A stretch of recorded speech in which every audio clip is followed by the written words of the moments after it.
Magandang araw po sa inyong lahat. Welcome po sa panibagong video natin dito sa Makapili TV.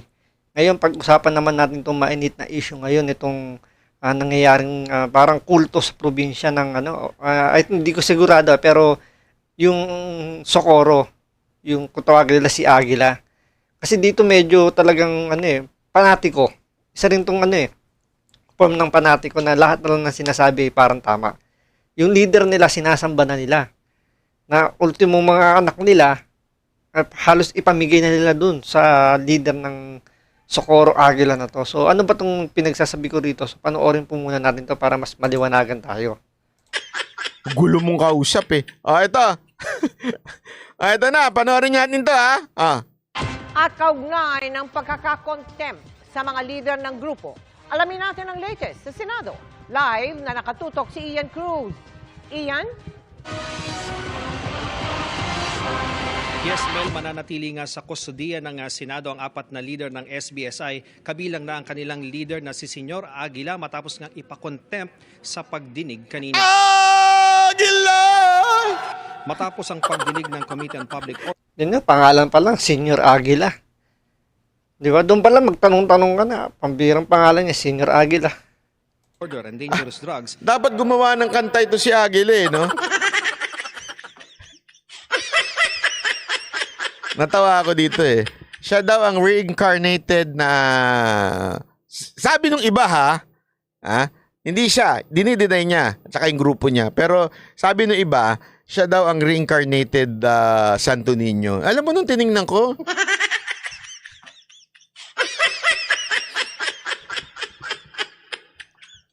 Baka reincarnated thinking piece.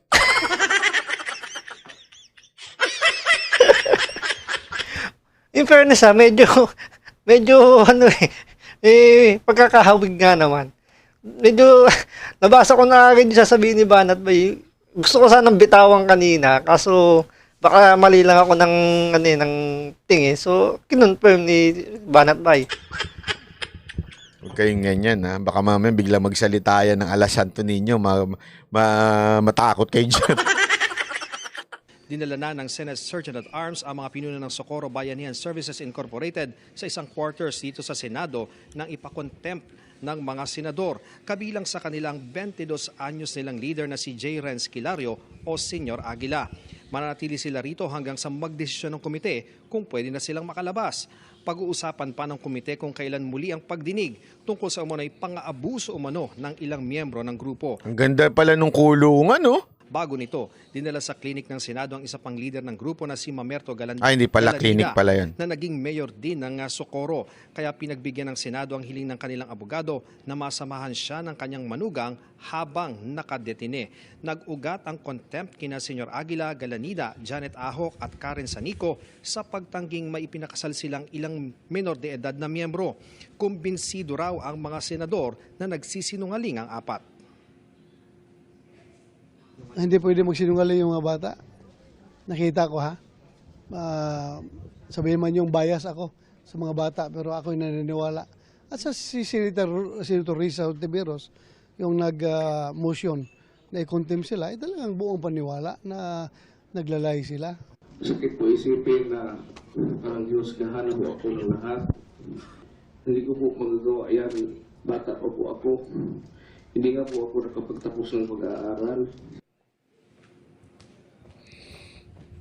Nasa custody man ng Senado, pinayagan silang humarap sa preliminary investigation ng Justice Department sa October 9. Mel, ayon nga kay Senador De La Rosa, ay naniniwala siya na sa itinakbo ng pagdinig na hindi si Senyor Aguila nagpapatakbo ng SBSI. Plano naman ng komite na magsagawa ng hearing sa bayan ng Socorro para mabisita nila mismo ang sitio Kapihan. Balik sa iyo. Ito na pakita ko lang ito. Sandali medyo... wait lang po. Ito po. Nakakulong sa hindi. Senado si Senyor Sorry. Aguila at Sorry naman, hindi yan. Ito. Kasi para makita natin sa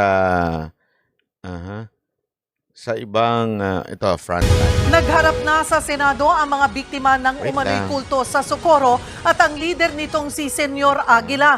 Ang mga biktima emosyonal Para na alam mo. isiniwalat Grabe ang naman yung pang-aabuso sa kulto kanila. probe. Marinyang Ganun talaga itinanggi ni kagad, Senyor Aguila at ng kanyang mga kasamahan pero ang mga senador may pagdududa kaya pinakontempt sila. At live mula sa Senado, nasa frontline na balitang yan si Camille Samonte. Camille, Dito makikita nyo, talagang, parang kinukonfirm nila na kulto na ito. Kasi title pa lang ng balita, di ba? Kulto probe. So, dito parang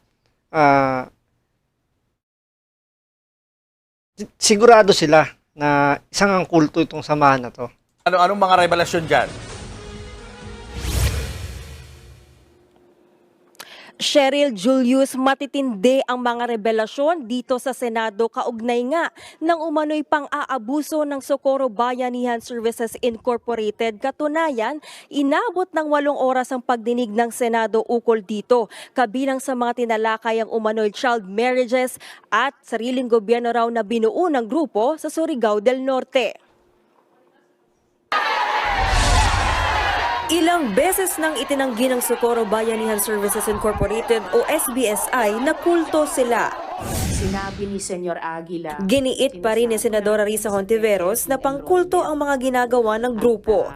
Sa pagdinig kanina ng Senate Committee on Public Order and Dangerous Drugs, kasama ang Senate Committee on Women, Children, Family Relations and Gender Equality, isinawalat ni Hontiveros na may sariling umanong gobyerno ang SBSI. Alam mo ang problema dito, kumpleto sila ng details picture, yung mga ganyan, may mga long firearms, tapos kahit nga yung mga binibigay na parang marriage contract ba yun, kumpleto ng ebidensya. Tapos pag papakinggan mo, pag pinanood mo talaga yung hearing, pag pinakinggan mo yung mga nag-testify against this group, makikita mo na hindi scripted.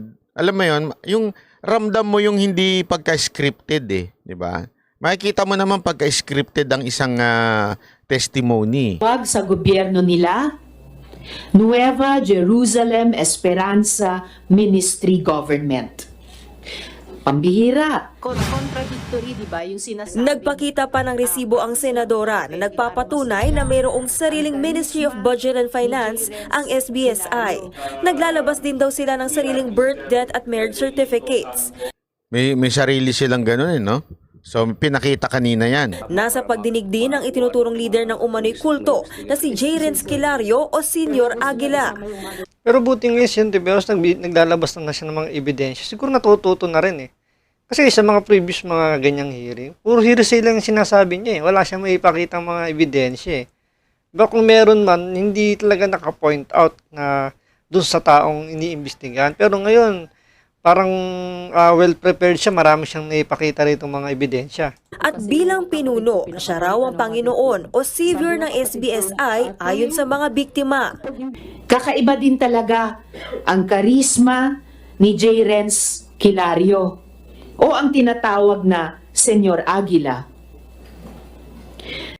Pak! Sininyo mulak yan Di ba sininyo mulak yan Ayon sa ating mga witnesses, siya ay nagkakasal, nagbibinyag, Sabi ni Drogon, baka silibayan ng Chief Justice dyan. Posible yan, Posible.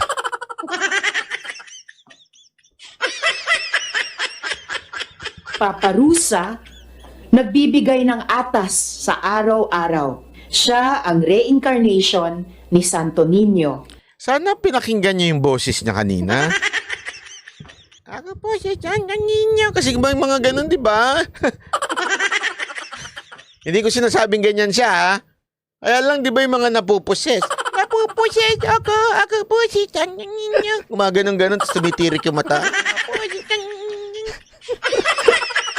Nakakita na kayo mga napuposes na ganun. Bakit kaya doon napuposes sila tapos biglang kung sino-sinong santo yung sinasabi nila, no? Iba pala, hindi pala possession yun. Naalala ko yung naalala nyo nun? Yung nanggagamot? Banat ba? Makaano ka naman Naalala ko kasi yun eh, yung hindi mo alam kung birhen ba yun o pag nagsalita, ako po ay nanalalang ninyo. Napanood ko rin yan. Di ko lang matandaan yung pangalan. Babae yan, babae. Siya ang Ginoo.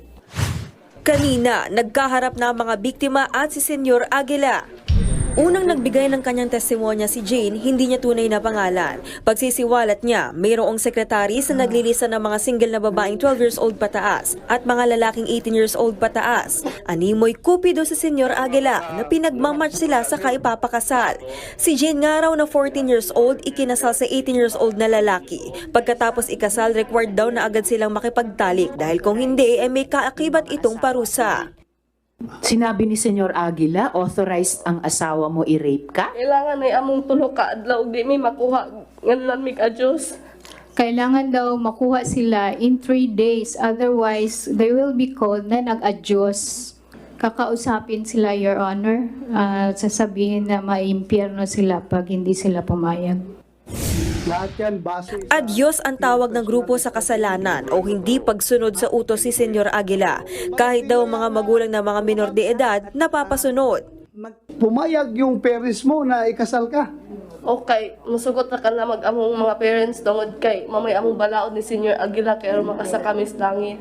Oo, kasi yun daw ang laws to be able to go to heaven, Your Honor.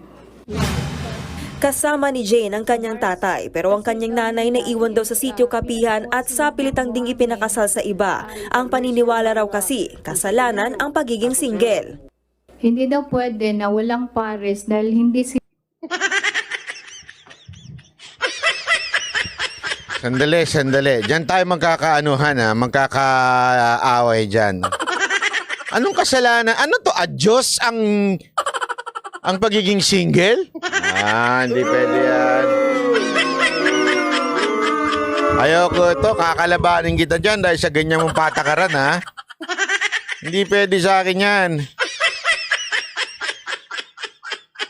Katulad ko mga single at virgin, dapat ito nga yung mga, alam mo yun, tapos kasalanan, adyos. Totoo ba yan, Senyor Aguila? Totoo ba ang bawal ang single sa inyo, makasalanan? Di na ako sasali sa grupo nyo, ha?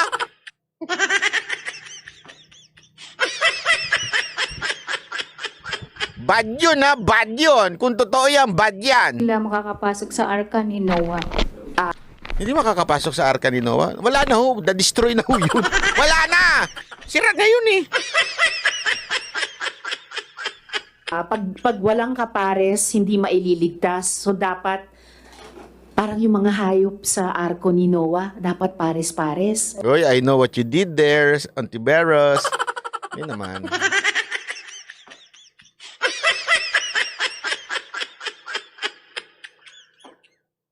Napaisip tuloy ako. Paano kung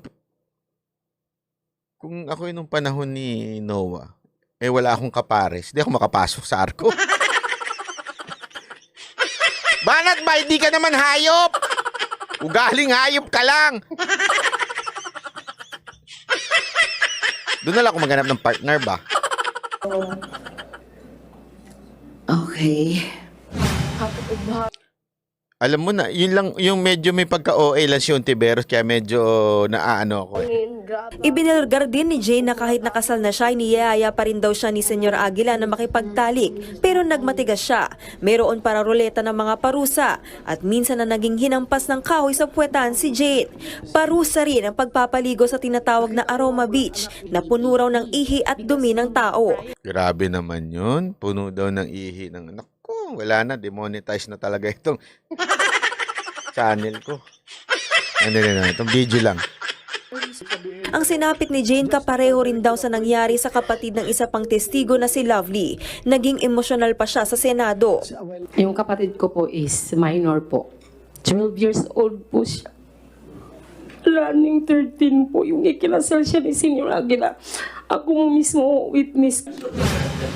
Nung hindi raw Pero alam mo, kaya nga sa totoo lang noong una medyo nire-reserve ko pa yung aking judgment dito. Pero yung nakita ko yung mga ebidensya, sabi ko, iba to.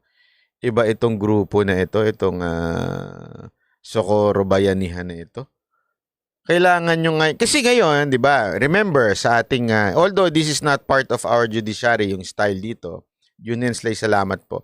Pero gayong paman, si Ontiveros ang una nag-akusa. Ngayon, hindi lang siya natigil doon. Ibig sabihin po, siya ho'y nagpresenta ng mga ebidensya ng na kung saan nagpapatunay doon sa kanyang akusasyon. 'Di ba? So pinresenta niya 'yan. Pinakita 'yan sa Senado kanina. And it really may timbang 'yan, 'di ba? May timbang nakatotohanan unless you prove them wrong. Kaya lang this is a testimony ng witness talaga They witness it. Hindi lang ito kinuwento-kwento. Sila mismo, yung mga taong nandoon, ang nakaranas niyan. Direct ho yan, hindi ho yan yung marites, ikinuwento. So, yari itong si Senyor Aguila. Dapat patunayan niyang hindi totoo yan kasi grabe ho ang akusasyon, 12 years old. Tapos pagpakasal, although wala ata dito sa video na to talagang diniin-diin pa kanina ni Bato sabi ni Bato. So pagkakasal, kailangan na kagad magtalik. Ganon, actually, English pa nga ginamit niya Tapos nagtataka sila bakit daw kailangan. Alam niyo kung bakit? Nakikita ko yung ginagawa Kung yun totoo kung yun man ay totoo, sa tingin ko the reason why nila na pinipilit magtalik kaagad, pamparami. Kailangan nilang dumami. Kasi kung mapapansin nga natin, nakita nyo naman siguro yung community, dumami. Dumami ho sila di ba? Pahig na makipagtalik ang kanyang kapatid, pinarusahan ito kasama ang iba pang minor de edad. Pinalabas sila ng gate sa gitna ng maulang gabi. Pumunta po yung sasakyan ni Senyor, sabi niya, patatawarin ko kayo kapag mula sa gate, luluhod kayo papunta sa bahay ko. Tapos magpapromise kayo na magpapagalaw na kayo sa asawa niyo. Sa huli, grabe, kung totoo ito, manyakol naman sobra. Alam nyo, nakikita kong problema rito, yung kakulangan sa edukasyon. Diba? Kasi kung itong mga biktima na to, itong mga miyembro na to, nakapag-aral, hindi sila maluloko ng ganyan. Doon pa lang na meron silang sariling gobyerno sa loob ng kanilang samahan, malaking na to, kalokohan na hindi sila sakop ng Pilipinas, ng gobyerno ng Pilipinas. Diba? Kasi kung nakapag-aral yan, hindi yan ganyan yung nila yung magiging pananaw nila Tulad nyo yung ipakasal yung 12 years old sa isang 18 years old. Which is alam naman natin sa batas ng Pilipinas hindi pa pwede. Pero ginagawa nila. Doon pa lang kung itong mga to nakapag-aral, hindi sila sasali sa ganyan. Tulad yung mga magulang, doon sa mga magulang, walang ibig kong sabihin, sa mga magulang na nasa probinsya, mostly talagang hindi nakakapagtapos ng pag-aaral o hindi talaga nakakatapak sa pag-aaral. Sila yung talagang yung mas napapaniwala sa ganyan. Tapos ipinapasa na lang nila sa mga anak nila. Kasi yung mga anak nila, kahit paano, nakakapag-aral ng kaunti. So, mayroon silang konting naiintindihan na. Yung nga lang, dahil sa yung magulang, na brainwash na nung samahan, pina-adapt na lang nila doon sa mga anak nila na mga minor de edad. So, napipilitan na lang yung mga anak. So, talagang, dyan makikita mo yung probinsya na yan na talagang mahirap. Tapos, yung mayor nila, kung talaga nagmamalasakit, dapat, di ba, binantayan nila yan, binantayan niya na yan, sinugpo na yung grupo na yan. So, walang ginawa yung mayor. So, dapat yan pati yung mayor talagang kastiguhin din. So, yan lang po, abangan natin yung mga susunod pang mga balita tungkol dyan sa Socorro Bayanihan. Ayan. So, maraming salamat po.